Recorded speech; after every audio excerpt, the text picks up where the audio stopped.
जयकारा बोलो माता रानी का। जगत माई महामाई माँ भद्रकाली की जय बोलो। माता रानी के सांचे दरबार की जय बोलो। वृषभ राशि वालों, स्वागत है आप सभी का शिव प्रिया भिंड यूट्यूब चैनल में। बंधुओं, चाहे आपकी जान ही क्यों न चली जाए, चाहे स्थिति कितनी ही भयानक क्यों न हो, कोई आपसे कितना ही गिड़गिड़ाए, मिन्नतें करे, लेकिन पूरे फरवरी किसी भी हालत में इन 3 स्थानों पर मत जाना।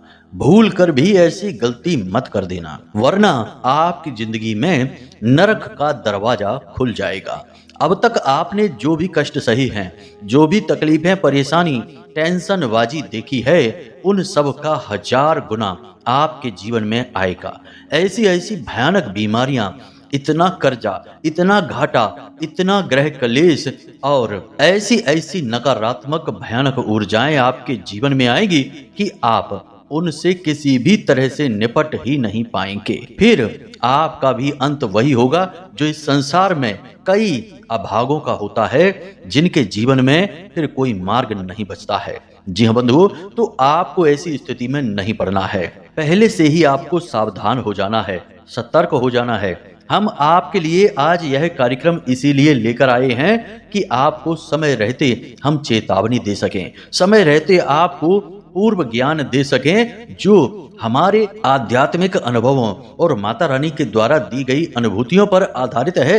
इसी के साथ साथ आपकी कुंडली में बन रही ग्रह, नक्षत्र और उनकी दशाओं पर आधारित है। यह कार्यक्रम आपके लिए उस औषधि के समान है जो बीमारी आने से पहले ही आपको दी जा रही है, ताकि आप बीमारी से प्रभावित हो ही नहीं। यानी कह सकते हैं कि यह ज्योतिष कार्यक्रम संजीवनी बूटी के समान कार्य करेगा, जो आपके जीवन में आ रहे कष्टों को, परेशानी और नकारात्मक ऊर्जाओं को पहले ही वापस लौटा देगा। जी हाँ बंधुओं, तो बस आपको करना यह है कि पूरे धैर्य के साथ, ठंडे दिमाग के साथ आज इस कार्यक्रम को देखना है।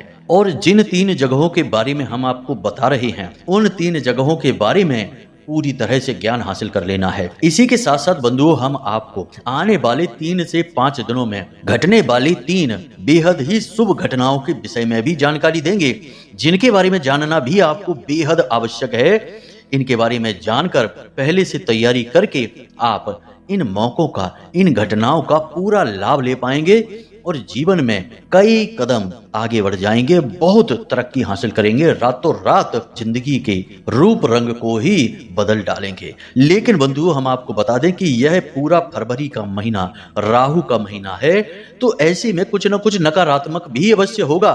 तो साथ ही साथ घटित होंगी अगले 3 से 5 दिनों में 2 नकारात्मक घटनाएं भी।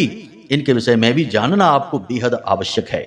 याद रखना कि हम केवल नकारात्मक और केवल सकारात्मक विषय की बात नहीं करते, हम दोनों विषयों को एक साथ लेकर चलते हैं, क्योंकि हम जानते हैं कि प्रकृति यदि एक पक्ष की बात करेंगे तो अधूरी रहेगी। यह प्रकृति हमेशा 2 तत्वों से मिलकर बनी है, जिसमें सत्य के साथ असत्य भी है, प्रकाश के साथ अंधकार भी है और ज्ञान के साथ अज्ञान भी होता ही है। इसलिए हम दोनों ही तरह की ज्ञान की बातें और भविष्यवाणियां आपको बताते हैं। तो कहने का मतलब यह है कि आज का यह कार्यक्रम आपके जीवन के लिए बेहद महत्वपूर्ण है। कुछ ऐसा अद्भुत, कुछ ऐसा अनोखा आपके लिए लेकर आया है, जिसे यदि आप समझ लेते हैं तो न केवल इस पूरे फरवरी के महीने को, बल्कि आने वाले पूरे जीवन को ही आप बदल कर रख देंगे। जी हाँ बंधुओं, तो बस उम्मीद करते हैं कि आप हमारी बातों को, हमारी भावनाओं को समझ चुके हैं। अब इस कार्यक्रम में अंत तक अवश्य ठहरेंगे। जी हाँ बंधुओं, तो बस इसी उम्मीद के साथ आज के इस विशेष कार्यक्रम की शुरुआत करते हैं। महामाई को याद करते हुए कमेंट बॉक्स में लिख डालिए, जय माँ भद्रकाली कृपा करो। महामाई इतनी दयालु हैं कि आपके ऊपर निश्चित कृपा करेंगी, हमें पूर्ण विश्वास है। एक बार नहीं, 3 बार लिखना है बंधुओं। इसी के साथ साथ जो भाई बंधु दर्शक आज पहली बार इस कार्यक्रम पर आए हैं, वे निश्चित तौर पर महामाई की कृपा के आधार पर ही यहाँ आए हैं। उन्हें स्वयं माता रानी खींचकर यहाँ लाई हैं, क्योंकि यह कार्यक्रम जो हम आपको दे रहे हैं, यह माई के धाम से प्रसारित हो रहा है और माता रानी का दास, तुच्छ सेवक माई की कृपा और अनुभूतियों के आधार पर यह कार्यक्रम आपके लिए लेकर आया है। तो ऐसे में माई की ही कृपा होगी जो उन्होंने आपको इस कार्यक्रम में लेकर आई हैं। इसलिए आपको अब एक कार्य करना है। इस कार्यक्रम के आधार पर आपको इस चैनल को इसी समय सब्सक्राइब कर लेना है।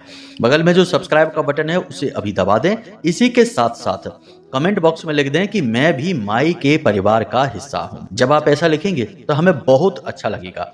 हमें लगेगा कि हमारी मेहनत और भक्ति सफल हो रही है, क्योंकि महामाई का परिवार बड़ा हो रहा है। नए बालक प्रतिदिन माई के परिवार से जुड़ रहे हैं और यह हमारे लिए गौरव की बात है। इसी के लिए तो हम मेहनत और प्रयास करते हैं, यही हमारा मुख्य लालच है। तो बस जल्दी से हमारे अनुरोध को मान लीजिए, लिख डालिए कि मैं भी माई के परिवार का हिस्सा हूं और चैनल को सब्सक्राइब कर डालिए। अब चलिए बंधुओं, आगे बढ़ते हैं, अपने मूल विषय को प्रारंभ करते हैं। बंधुओं, अगर आप अब भी सोच रहे हैं कि कुंडली का विश्लेषण कराएं कि नहीं कराएं, क्यों कराएं, क्या जरूरत है कुंडली विश्लेषण कराने की, तो ध्यान से सुनिए। आप इस समय 3 तरीके की स्थितियों में फंसे हुए हैं। एक स्थिति तो यह है कि आपके ऊपर बहुत कर्जा है, व्यापार चल नहीं रहा है, घर में भी क्लेश रहता है, रिश्ते नातों में भी उथल पुथल मची हुई है। तो अब इस स्थिति में आप कैसे फंसे? कोई ना कोई ग्रह था जिसने परेशान किया, तो इससे बाहर निकलने का मार्ग क्या है? कुंडली में छुपा हुआ है, इसलिए कराइए। दूसरा कि आप कुछ जीवन में करना चाहते हैं, निर्णय ले नहीं पा रहे हैं, समझ में आ नहीं रहा है कि क्या करें क्या ना करें, तो इस स्थिति में श्रेष्ठ मार्गदर्शन कौन करेगा? आपके ग्रह, आपकी कुंडली। तीसरा कि आपकी जिंदगी में आपने सब कुछ हासिल कर लिया है, कामयाबी भी हासिल कर ली है, रिश्ते नातों में भी सुख शांति है, परंतु आपके मन में एक बेचैनी है, क्योंकि अब तक शायद आपने वह हासिल नहीं कर पाया जिसके लिए आपका जन्म इस धरती पर हुआ था। यानी कि अपने सही उद्देश्य को आप अब तक हासिल नहीं कर पाए हैं। तो वह उद्देश्य क्या है, क्यों आप इस धरती में, इस संसार में आए हैं, उस उद्देश्य को जानना है। इसको जानने के लिए आपको कुंडली दिखानी है। तो आपके जीवन में जो भी परिस्थितियां हैं, इन परिस्थितियों के सही कारण और उनके निवारण को केवल आपकी कुंडली बता सकती है, इसलिए आपको कुंडली दिखानी है। तो बस अगर आप ऐसी परिस्थितियों में हैं तो नंबर हमने वीडियो में दे रखे हैं, किसी भी नंबर पर 10 बजे से 4 बजे के बीच फोन लगाइए। छोटी सी दक्षिणा देने के बाद अपनी कुंडली का श्रेष्ठतम आकलन करा लीजिए। जय माई की। तो बंधुओं, अब ध्यान से सुनिए। सबसे पहले बात करते हैं आने वाले 3 से 5 दिनों में घटने वाली आपके ग्रह नक्षत्रों के आधार पर 3 सबसे शुभ घटनाएं। ध्यान से समझना, इन घटनाओं के आधार पर आपको कुछ जरूरी कार्य हैं जिन्हें गुप्त रूप से करना भी है। अगर आप समझ गए तो इन घटनाओं का आपको बहुत लाभ मिलेगा, वरना ये घटनाएं कब होंगी और कब चली जाएंगी आपको पता भी नहीं चलेगा, इनकी भनक तक नहीं लगेगी। तो सावधानी, सतर्कता बहुत जरूरी है, यही आपका मूल मंत्र है आने वाले 3 से 5 दिनों का। तो अब ध्यान से सुनिए, एक ऐसा व्यक्ति आपके जीवन में आने वाला है अगले 3 से 5 दिनों में, जो आपको कहीं ना कहीं किसी न किसी रूप में मदद करेगा। कोई आपका काम बनवाएगा, चाहे भले ही आपको उसको कुछ करना पड़े, कोई थोड़ी सी उसकी मेहनत आना देनी पड़े, किसी प्रकार की उसकी मदद करनी पड़े, लेकिन वह आपका बहुत बड़ा काम बना देगा। लंबे समय से कोई विवाद अटका पड़ा था, उस विवाद को सुलझाने में आपकी मदद करेगा, कहीं नौकरी दिलवाने में आपकी मदद करेगा, काम धंधे व्यापार में आपको पैसे की जरूरत है तो पैसे की जरूरत आपकी पूरी करने में मदद करेगा। किसी न किसी रूप में वह इंसान आपका मार्गदर्शन करेगा। कह सकते हैं कि ईश्वर की कृपा के आधार पर वह इंसान माध्यम बनकर आएगा और आपको आपके जीवन की किसी बड़ी मुसीबत से बाहर निकालने में मदद करेगा। याद रखना बंधुओं कि यह संसार एक माया नगरी है और माया नगरी में अच्छी बातें भी बुरी चाशनी में लपेट कर दी जाती हैं। मतलब कहने का यह है कि मिठाई भी थोड़ी सी कड़वाहट के साथ दी जाती है। तो ईश्वर के द्वारा दी गई मदद भी कहीं ना कहीं किसी न किसी रूप में हल्की बुराई को लेकर आएगी। तो वह इंसान हो सकता है कि आपका कोई विरोधी हो या कोई अनजाना व्यक्ति हो जिस पर आप एकदम से भरोसा ना कर पाएं, या फिर बदले में आपसे थोड़ी बहुत कोई इच्छा या मदद की मांग रखकर आपके लिए आगे बढ़कर आएगा। कहने का मतलब यह है कि जब वह इंसान आपके सामने आएगा, आपकी मदद करने की कोशिश करेगा, तो उसके प्रति आपके मन में शक का भाव, संशय का भाव अवश्य उत्पन्न होगा कि ये ऐसा क्यों कर रहा है, क्यों हमारी मदद करना चाहता है, अरे इसके पीछे तो बहुत बड़ा लालच छिपा है, ये तो अपना मतलब सीधा करना चाहता है। कुछ इस प्रकार की बातें आपके मन में आएंगी और यही होता है, कलयुग का यही प्रभाव है। इसी वजह से तो लोग आगे नहीं बढ़ पाते हैं। शक और संशय और वहम, इंसान को रोक कर रख देता है। एक खूंटे की तरह कार्य करता है जिसमें पशु जीवन भर बंधा रहता है, वैसे ही इंसान बंधा रहता है अपने वहम शक के खूंटे से। आपको अपनी तर्क शक्ति का प्रयोग करना है, बुद्धि का प्रयोग करना है और हर बात की गहराई को समझना है कि जो मदद वह आपकी करने वाला है बदले में आपसे क्या मांग रहा है, कितना मांग रहा है। यदि हल्की फुल्की कोई बात है तो समझ जाइए कि यह काम करवाने का अवसर आ गया है। अब आप अपना काम करवाइए, अपनी मुसीबत से छुटकारा प्राप्त करिए। उम्मीद करते हैं आप हमारी बातों को समझ रहे हैं, क्योंकि कभी कभी बातें थोड़ी सी कठिन हो जाती हैं समझाने में भी और समझने में भी। तो ऐसे में आपको पूरे ध्यान के साथ इस कार्यक्रम देखना है। जरा भी ध्यान आपका भटकेगा तो आप समझ नहीं पाएंगे कि गुरुजी क्या कह रहे हैं। आपको बातें मिली जुली सी लगेंगी, विरोधाभासी सी लगेंगी। तो इस बात को थोड़ा सा बारीकी से मनन करना, फिर आपको समझ में आएगी। समझ गए तो उद्धार पक्का है। कोई बड़ी समस्या से छुटकारा अगले 3 से 5 दिनों में चुटकियों में मिल जाएगा। अब बात करते हैं दूसरी घटना। दूसरी घटना है बीमारी, शारीरिक कष्ट से मुक्ति। किसको होगी? आपको होगी, या आपके घर में कोई सदस्य है लंबे समय से बीमार चल रहा है, आपके मन में उसके बीमारी को लेकर चिंताएं रहती हैं। धन तो खर्च होता ही है, बीमारी आती ही धन खर्च कराने के लिए है। और याद रखना कि जो बीमारी ईश्वर ने बनाई है वह क्यों बनाई है? वह ईश्वर कर्म के विधान को पूर्ण करना चाहते हैं। कहीं जीवन के किसी मौके पर, पड़ाव पर आपने किसी को किसी प्रकार का कष्ट दिया तो अब उसके बदले में कोई रोग आपके नाम पर लिख गया। अगर 3 दिन आपको कोई बुखार भी आता है, आप सुस्त पड़े रहते हैं, कोई काम नहीं कर पाते, खाना पीना भी नहीं खा पा रहे ठीक से, वह भी आपके कर्म का ही विधान है। आपने देखा होगा कि नागा साधु जो होती हैं या जो तपस्वी लोग होते हैं, जो बहुत पूजा पाठ साधनाएं करते हैं, वे कभी बीमार नहीं होते, क्योंकि उनकी बीमारी उन्हें मिलेगी ही क्यों? क्योंकि उन्होंने तो जीवन भर तप किया है, जीवन भर साधनाएं की हैं, तो कोई गलत कार्य किया ही नहीं है। तो उन्हें किस बात का दंड मिलेगा? दंड स्वरूप ही बीमारी प्राप्त होती है। यह कर्म का विधान है। तो अब आपका अच्छा समय आ रहा है और आपने बहुत सारे शुभ कार्य भी किए हैं, दान धर्म भी किया है, पूजा पाठ साधनाएं भी की हैं, थोड़ी बहुत ही सही लेकिन की तो है। मंदिर भी गए हैं, भगवान की सेवा भी की है, बड़े बुजुर्गों का सम्मान भी किया है, और सबसे बड़ी बात कि आपने अपने अंदर भी बहुत सारे बदलाव किए हैं, अपनी आत्मा को शुद्ध बनाने की पूरी कोशिश की है। अब कितने कामयाब हुए या नहीं हुए वह एक अलग बात है, परंतु प्रयास तो किए हैं। मानव जब प्रयास करता है तो भगवान मुस्कुराते हैं, इसे याद रखना। तो आपके प्रयासों से भगवान मुस्कुराए हैं, तो अब आपके जीवन में यह जो दंड का विधान है यह कट चुका है, या फिर यूं कहें कि बहुत ही कमजोर पड़ चुका है। तो अब बीमारियों में ना तो आपका धन खर्च होगा और ना ही आपकी चिंताएं रहेंगी। जो भी सदस्य आपके घर में बीमार चल रहा था उसकी बीमारी दूर हो जाएगी। आपके शरीर में भी यदि कोई कष्ट रहता था तो वह कष्ट अगले 3 से 5 दिनों में कट जाएगा, इसे याद रखना। परंतु बंधु, बात यह है कि लोग कभी कभी बीमारी से बाहर निकलना ही नहीं चाहते, हमेशा बीमार रहने में उन्हें मजा आने लगता है। अब आपको यह सुनकर थोड़ा अजीब लग रहा होगा कि गुरुजी कहते क्या है, ऐसा कभी होता है? किसे भला बीमार रहने में मजा आता है? लेकिन बंधु, हम बात मानसिकता की कर रहे हैं। कभी कभी आदमी मानसिकता का बीमार होता है, शरीर का नहीं। तो आपको सोचना होगा कि कहीं ऐसा तो नहीं कि आपको सुस्ती, थकान, बुखार का सिर्फ वहम ही है, चैतन्यता की कमी है। तो आपको क्या करना है? सबसे पहले अपना खान पान सुधारना है, आचार व्यवहार सुधारना है, नियमबद्ध तरीके से जीवन जीना है, थोड़ा सा योग, प्राणायाम, कसरत वगैरह को अपने शरीर में, अपने जीवन में शामिल करना है। और आप देखेंगे कि कैसे आपके जीवन में जो सकारात्मक ऊर्जा आ रही है ईश्वर के प्रसाद के रूप में, वह साफ साफ आपको आती दिखाई देगी। अब थोड़ा प्रयास तो आपको करना ही पड़ेगा।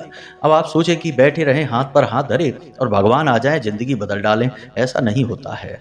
तो यह तो थी दूसरी।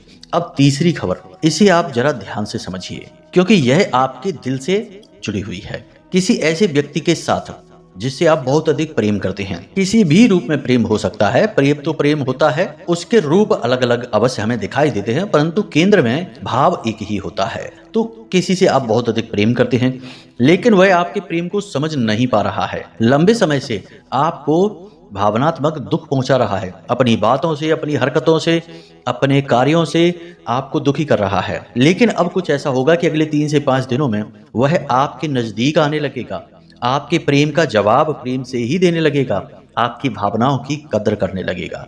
अचानक उसके स्वभाव में यह परिवर्तन आपको महसूस होगा। जब आपको यह परिवर्तन महसूस होगा तो ऐसा लगेगा आपको जैसे कि शायद, क्योंकि हमने पहले ही कहा कि यह कलयुग है, माया नगरी है, अच्छाई के साथ बुराई हमेशा आती है।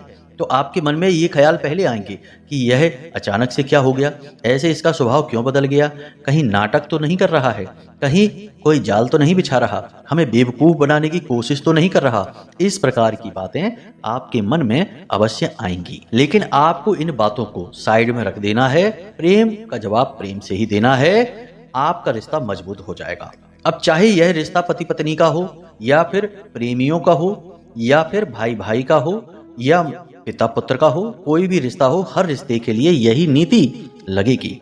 आपको शक बहम अपने मन में नहीं रखना है। तो ये तो हमने बता दिया आपको शुभ घटनाएं। अब अशुभ घटनाएं दो हमने आपको पहले ही बताई थी कि होंगी जरूर, इन्हें भी ध्यान से समझिए। भीड़ भाड़ भरे रास्तों पर, भीड़ भाड़ भरे जगहों पर राहु का वास होता है। इसीलिए आपने देखा होगा कि अक्सर ऐसी घटनाएं घट जाती हैं, चाहे तीर्थ स्थल हो, चाहे पवित्र धार्मिक जगह हो, या यूं ही किसी सत्संग का, मेला पंडाल का कोई भी समारोह समागम हो।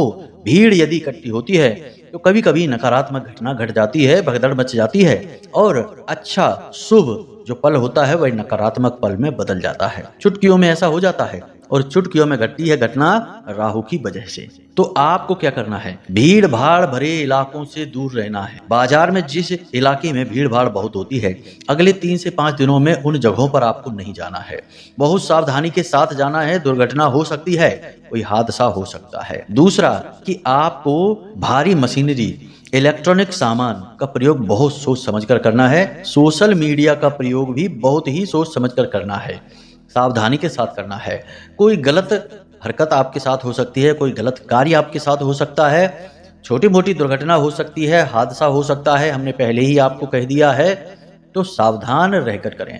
सोशल मीडिया पर समय कम से कम बिताएं। अधिक समय यदि आप बिताएंगे, आपका राहु नकारात्मक हो जाएगा, कई जगहों पर आपको कष्ट देना शुरू कर देगा। तो इस कार्य को नहीं करना है। सोशल मीडिया पर समय कम से कम बिताएं। अपनी और अपने परिवारजनों की, अपने प्रेमी जनों की तस्वीरें सोशल मीडिया पर पोस्ट ना करें, इससे भी राहु नकारात्मक होता है। अब आपको सुनकर आश्चर्य होगा, एक बिल्कुल नई ताजी घटना हमारे परिचित हैं, उनके बारे में हम आपको बताते हैं कि उनकी आदत थी कि वो जगह जगह मंदिरों में जाते थे अपने परिवार को साथ लेकर, अपनी पत्नी, अपने बच्चों को लेकर, और हर जगह जहां भी जाते थे वहां की 10-20 फोटोएं खींचकर पूरे परिवार के साथ की और सोशल मीडिया पर अपलोड कर दिया करते थे। कई दिनों से उनका यह कार्य चल रहा था। एक बार कुछ ऐसा हुआ कि किसी तीर्थ स्थल पर गए, फोटो वगैरह खींची और उन्होंने अपलोड की, और जब लौट कर आ रहे थे तो ऐसा एक्सीडेंट हुआ, ऐसी दुर्घटना हुई कि सभी लोगों को हॉस्पिटल जाना पड़ा। अब मन में तो यह विचार आएगा कि मंदिर होकर आ रहे थे, पवित्र जगह से होकर आ रहे थे, तो ऐसा कैसे हो सकता है। तो आप याद रखिए कि दुर्घटना भी राहु की ही देन है। आप अपने परिवार और अपने धर्म को सोशल मीडिया पर लेकर जा रहे हैं, प्रचार कर रहे हैं, यह राहु को नकारात्मक बना देता है। और हुआ भी यही कि ज्यादा दिन तक यह कार्य नहीं चल पाया, 3-4 महीने ही उन्होंने यह कार्य किया और भयानक दुर्घटना के शिकार हो गए। अब तो हालत ठीक है, कोई बड़ा नुकसान नहीं हुआ है, लेकिन दुर्घटना तो दुर्घटना ही होती है, दिल तो दहल ही जाता है, समय, ऊर्जा और पैसा तो खराब होता ही है। तो अब आप समझिए कि ये चीजें किस प्रकार कार्य करती हैं। तीर्थ स्थलों पर जाकर फोटोएं खींचना, सोशल मीडिया पर उनका प्रचार करना भयंकर नकारात्मक कार्य है, पाप कर्म है। इसका प्रचार नहीं किया जाता, ये गुप्त तरीके से किए गए कार्य होते हैं। लोग इसका उल्टा कर रहे हैं, फिर नकारात्मक घटनाओं के शिकार हो रहे हैं। तो आप देख ही रहे हैं कि तीर्थ स्थलों पर ही कैसे कैसे काम, कैसी कैसी दुर्घटनाएं हो जाती हैं, क्योंकि लोगों ने इन सब का भी मजाक बनाकर रख दिया है। आपको ऐसा नहीं करना है, सावधान रहेंगे तो बचे रहेंगे। अब यहाँ तक हमने आपको अच्छी बुरी सभी घटनाएं आपको बता दी हैं, इनको बारीकी से समझना है और जीवन में आ रहे परिवर्तनों पर पूरी नजर रखनी है। याद रखना बंधुओं कि समय अपने आप बदलता है, अच्छे से बुरा और बुरे से अच्छा बनता है, लेकिन बुद्धिमान इंसान ही समय के इस बदलाव को समझ पाता है, महसूस कर पाता है। मूर्ख इंसान तो समय के फेर को ही नहीं समझ पाता, बस उलझ कर रह जाता है। तो आपको बुद्धिमान बनना है, समय की चाल को समझना है, धीरे धीरे इन्हीं संकेतों और इन्हीं कार्यों के माध्यम से बड़े बदलाव आ जाएंगे। याद रखना कि इमारत कितनी ही बड़ी क्यों ना हो, लेकिन शुरुआत एक ईंट से ही होती है। ऐसे ही छोटी से छोटी घटना भी जीवन में बड़े से बड़े बदलाव को ला सकती है। तो बस सावधानी रखनी है। अब हम आपको बताने जा रहे हैं उन 3 स्थानों के विषय में जहां आपको भूल कर भी नहीं जाना है इस फरवरी के महीने में। सबसे पहला स्थान, जहां कलयुग का वास हो वहां आपको नहीं जाना है, क्योंकि वहां राहु पूर्ण रूप से नकारात्मक होकर बैठा है और आपके लिए राहु बेहद महत्वपूर्ण है इस पूरे फरवरी के महीने में। तो राहु को नकारात्मक बनाना मतलब कि अपनी जिंदगी खुद खतरे में डालना। तो ऐसा नहीं करना आपको। अब कलयुग कहाँ रहता है, यह प्रश्न तो आपके मन में आया होगा। तो मूल तौर पर कलयुग 4 स्थानों पर रहता है श्रीमद् भागवतम के अनुसार। पहला स्थान, जहाँ वेश्यावृत्ति का कार्य होता है। दूसरा स्थान, जहाँ जुआ खेला जा रहा है। तीसरा स्थान, जहां शराब पी जा रही है। और चौथा स्थान, जहां लंपट अनर्गल प्रलाप कर रही हैं। अब यह चौथा स्थान और समझ लीजिए कि जहां पर 4 लोग बैठकर किसी 5वें व्यक्ति की बुराई कर रहे हैं, नकारात्मक बातें कर रहे हैं, अपना दुखड़ा रोना रो रहे हैं और दुख तकलीफों के बारे में बात कर करके एक दूसरे की खिंचाई कर रहे हैं। ये बहुत ही गलत कार्य है। इससे नकारात्मक ऊर्जा उत्पन्न होती है और यहाँ पर कलयुग का वास होता है। यह श्रीमद् भागवतम कहती है और श्रीमद् भागवतम जीवन का चरित्र है। आपको जो बातें जीवन में बहुत कुछ सिखाती हैं वे हमारे पुराणों और वेदों से ही आती हैं, इसलिए इस बात का ख्याल रखना है। दूसरा स्थान, ध्यान से सुनिए, ऐसा स्थान जहां पर नकारात्मक चीजें बिकती हैं बाजार में, जैसे कि मांस, शराब आदि बेची जाती है। बाजार में कई स्थान ऐसे होते हैं जहां पर विशेष तौर पर इन चीजों की दुकानें होती हैं, जहां मांस बेचा जाता है, शराब वगैरह बेची जाती है। उन गलियों से, उन स्थानों से होकर भी आपको नहीं गुजरना है। ऐसे स्थानों पर भूत प्रेतों की, तंत्र मंत्र की नकारात्मक ऊर्जाएं भटकती रहती हैं और आप देखेंगे कि जो लोग ऐसे स्थानों से बस गुजर ही रहे हों, उनके जीवन में अचानक से कभी कोई नकारात्मक घटना घट जाती है। अचानक से उनके काम बनने बंद हो जाते हैं। कई बार हमने यह महसूस किया है। कुछ लोग कहते हैं, गुरुजी हमारा काम तो सब अच्छा चल रहा था, अचानक से कैसे काम में रुकावट आ गई, बनते काम बिगड़ने कैसे लगे। हमने देखा उनकी कुंडली, कोई दोस्त तो दिख नहीं रहा है, ग्रह नक्षत्र भी ठीक ठाक हैं, सब कुछ ठीक लग रहा है। फिर जब बातें लंबी हुई तो बातों में हमने पूछा कि कहीं तुमने ऐसे किसी स्थान पर जाना शुरू तो नहीं कर दिया जहां पर कि मांस वगैरह बेचा जाता है, बनाया जाता है, होटल वगैरह है ऐसा, या फिर जहां शराब वगैरह का विक्रय होता है, लोग शराब पीते हैं बैठकर, ऐसे किसी स्थान पर तो नहीं जाने लगे हो। तो लोग बताते हैं, एक व्यक्ति थे, उन्होंने बताया कि हम शॉर्टकट लेने के चक्कर में उस गली से गुजरते थे जहां मांस की दुकानें थीं, बहुत सारा मांस बेचा जाता था। उस गली से हमने गुजरना शुरू कर दिया शॉर्टकट के चक्कर में, तो बस वहीं से उनकी बर्बादी शुरू हो गई। 10 से 15 दिन लगातार गुजरे हैं, उसके बाद उनके जीवन में नकारात्मकता आ गई, काम में रुकावटें होनी शुरू हो गई। तो ऐसा आपको नहीं करना है। ऐसे काम शास्त्रों के विरुद्ध होते हैं और शास्त्र क्या है? जीवन का चरित्र है। जो शास्त्रों की नहीं सुनता है, बाद में जीवन उसकी नहीं सुनता है। तो ऐसी गलती ना करें। आप ध्यान से सुने, तीसरा स्थान। तो बंधुओं, तीसरा स्थान कहें या तीसरा व्यक्ति कहें, जी हाँ, किसी ऐसे व्यक्ति के साथ आपको नहीं बैठना है या ऐसे स्थान पर नहीं बैठना है जहां कोई व्यक्ति अपने जीवन का दुखड़ा रो रहा है। जी हाँ बंधु, अब यह सुनने में आपको थोड़ा अच्छा नहीं लगेगा, लेकिन सत्य है तो हम बता रहे हैं कि अपने जीवन का दुखड़ा रो रहा है, अपने जीवन की दुख भरी कहानी सुना रहा है, दुखी हो रहा है। आपको उसके साथ 1 सेकंड भी नहीं रुकना है। कोई बहाना बनाकर वहां से निकल जाइए या बातों को बदल दीजिए, क्योंकि जैसे ही वह इस कार्य को शुरू करेगा, वह आपकी संपूर्ण सकारात्मक ऊर्जा को बिल्कुल समाप्त कर देगा, सूख जाएगा।